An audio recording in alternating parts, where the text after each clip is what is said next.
गुरुर्देवो महेश्वरा गुरुर्साक्षात् परब्रह्म तस्मै श्री गुरुवे नमः।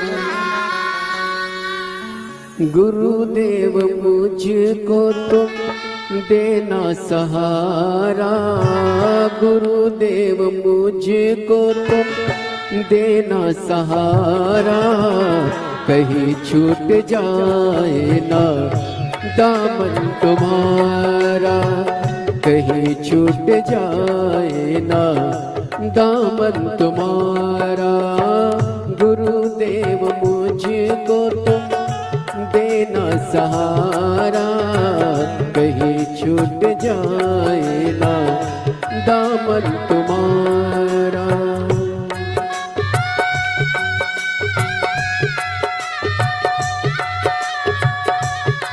जाए ना दामन तुम्हारा, कहीं छूट जाए ना दामन तुम्हारा। गुरुदेव मुझको तुम देना सहारा, कहीं छूट जाए ना दामन तुम्हारा, कहीं छूट जाए ना दामन तुम्हारा।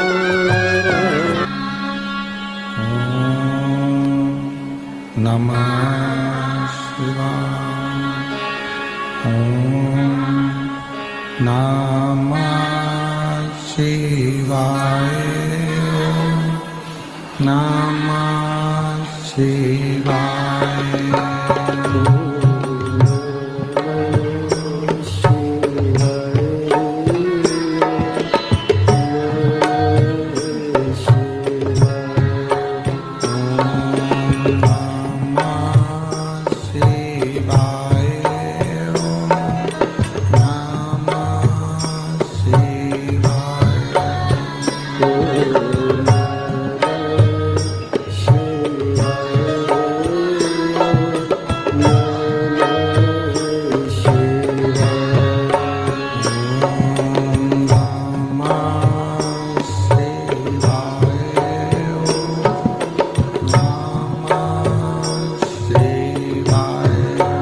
ओम नमः शिवाय, ओम नमः शिवाय।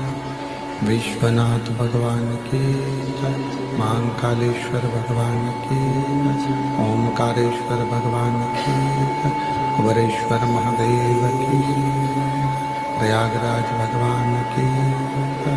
हर हर महा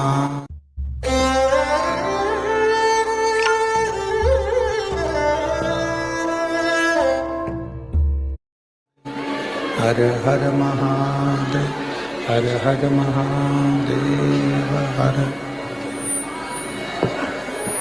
काशी विश्वनाथ ओगरदानी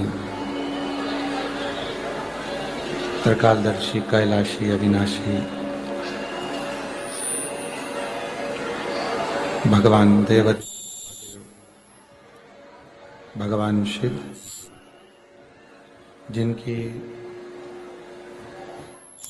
पावन पवित्र शिव महापुराण की कथा भगवान देवादिदेव महादेव की कृपा से, करुणा से, उनकी उदारता से त्रिवेणी संगम के पवित्र तट पर माँ गंगा यमुना सरस्वती की पवित्र गोदी में बैठकर श्री सतुआ बाबा सेवा शिविर के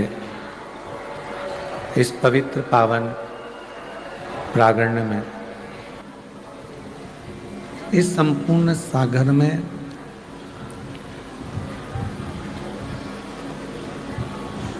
ये संसार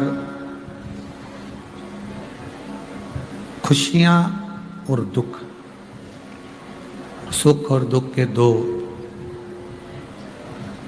पार्ट के बीच में ये जीवन चलता रहा है।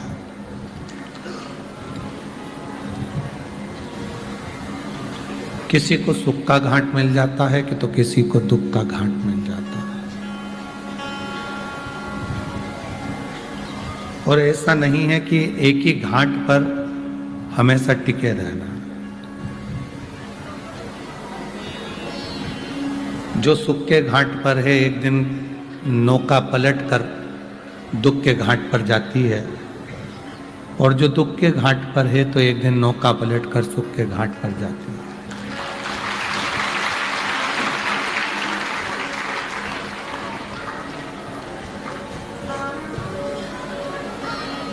इन दिनों दोनों के बीच में जो धारा में आप और हम चल रहे हैं, बह रहे हैं, यही हमारा और आपका जीवन है।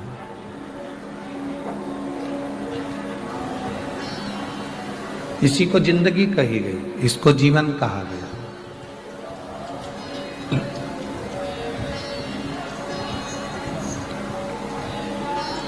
कोई दुनिया में ऐसा पैदा नहीं हुआ कि आपके दुख को काट दे।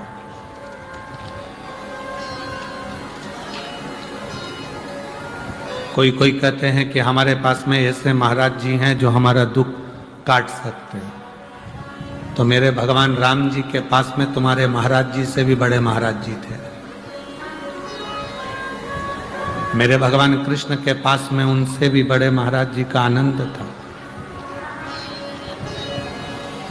जब इस मृत्यु लोक में आने के बाद भगवान श्री राम जी को भी दुख सहना पड़ा है, इस मृत्यु लोक में आने के बाद भगवान कृष्ण को भी दुख सहना पड़ा है, तो आपको भी संसार में आने के बाद थोड़ा ना थोड़ा दुख तो सहना ही पड़ेगा।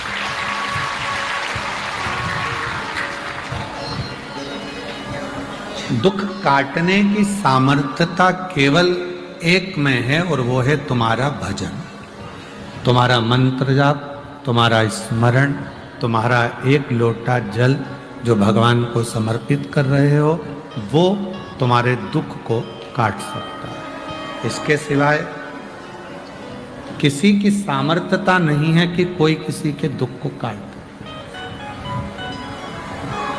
दुनिया में किसी की सामर्थ्यता नहीं कि कोई किसी के दुख को मिटाए। दुख को मिटाने की सामर्थ्यता परमात्मा ने आपको, हमको, सबको देकर भेजा। भगवान को भजिए, स्मरण करिए। एक लोटा जल जैसे राम जी ने भगवान शिव जी को समर्पित करा, जैसे भगवान कृष्ण ने भगवान शंकर जी को समर्पित करा, ऐसा ही एक लोटा जल तुम भी चढ़ाते।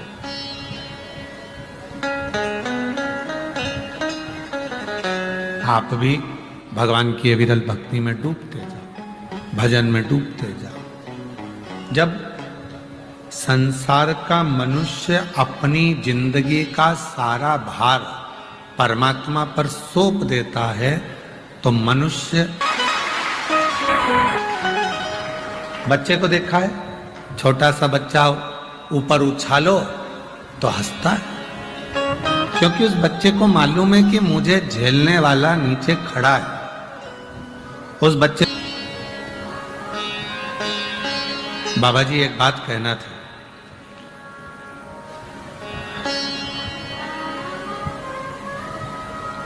हरिद्वार कुंभ पड़ता है, उज्जैनी कुंभ पड़ता है, नासिक कुंभ पड़ता है, उत्तर प्रदेश के इस प्रयागराज की भूमि पर कुंभ पड़ता है। सारे जितने प्रदेशों में कुंभ पड़ता है वो 12 साल में एक बार पड़ता है, पर यहाँ कुंभ जैसा नजारा प्रयागराज की भूमि पर हर साल पड़ता है।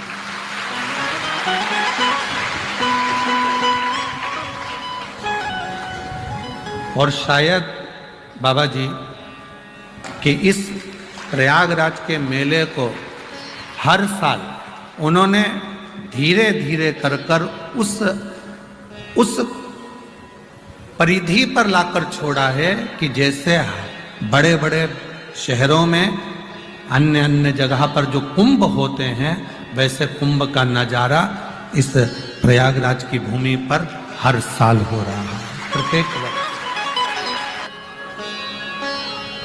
बाबा जी कह रहे थे कि हमारे यहाँ माघ मेला लगभग बसंत पंचमी के बाद से धीरे धीरे विराम की ओर होने लगता है, पर एकदम इस कथा के माध्यम से मेले में एकदम विराम के टाइम इतनी भीड़ माघ मेले में आ जाना सर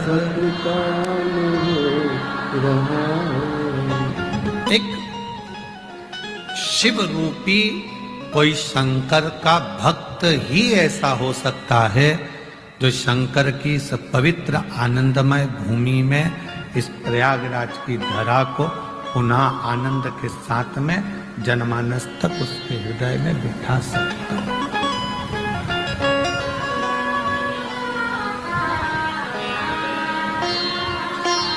कोई कहे तुमसे कि हम तुम्हारा दुख मिटा देंगे, व्यर्थ की बात है। कोई तुमसे कह दे कि मेरे पास आकर बैठ जाना, मैं तुम्हारा कष्ट मिटा दूंगा, व्यर्थ की बात।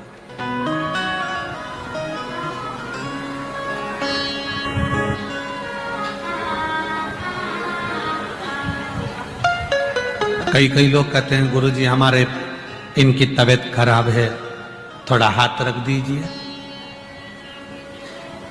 अगर हमारे हाथ रखने से सब ठीक होते तो डॉक्टरों की जरूरत ही नहीं पड़ती। ध्यान रखिएगा।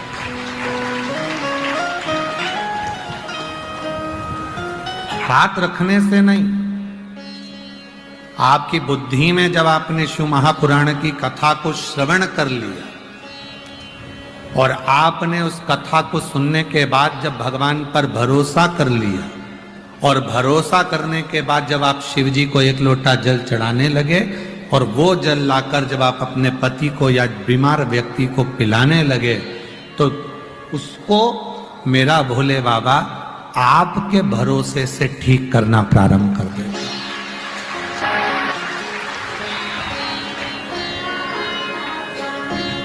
आपका भरोसा। गुरु से तो केवल अगर मिलो तो एक बात कहो कि गुरुजी एक बार कृपा की दृष्टि से देख लीजिए। और गुरु होता ही ऐसा है, करुणा की दृष्टि से जब देखता है उसके नैनों में जो शिव समाया हुआ होता है वो शिव की दृष्टि उस भक्त पर पड़ती है तो अपने आप उसके दुखड़े मिटना प्रारंभ हो जाता है। केवल देखिए, आपके देख लेने पर, आप अगर देख लोगे, केवल देख लेने पर भी मेरा दुख समाप्त हो जाएगा, मेरा कष्ट मिट जाएगा। शिव कथा कहती है प्रेम हमेशा बढ़ता है। प्रेम क्या होता है? बढ़ता है। प्रेम कभी कम नहीं होता। संसार का अगर कोई व्यक्ति तुमसे कह दे कि मैं पहले मंदिर जाती थी, शिव जी को जल चढ़ाती थी, भगवान शंकर की पूजन करती थी, अब मेरा पूजन में मन नहीं लग रहा, मतलब वो भगवान से प्रेम नहीं कर पाई। तीसरी जगह नहीं मिला, चौथी जगह जाना चालू कर दिया। और शिव महापुराण की कथा क्या कहती है कि एक कुएं को खोदे जाओ, तुम 50 फीट यहाँ खोद दी है, 50 फीट वहां खोद दी है, 60 फीट वहां खोद दी है, 80 फीट वहां खोद दी है, तो पानी नहीं निकलेगा। अगर वही 80 फीट 50 फीट 50 फीट 50 फीट ऐसे सबको जोड़ लो और एक ही जगह पर खोदना चालू कर दो, तो जितना गहरा खोदोगे वहां से जल प्राप्त जरूर होगा। अब आपने करा क्या, 50 फीट यहाँ खोद दो, 50 फीट वहां खोद दिया, 80 फीट वहां खोद दिया, 70 फीट वहां खोद दिया, सारी जगह जगह जगह जगह खोद कर रख दिया और पानी मिला नहीं। एक ही जगह पर अगर खोदते जाता खोदते जाता खोदते जाता तो पानी मिल जाता। उसी तरह एक ही जगह पर शंकर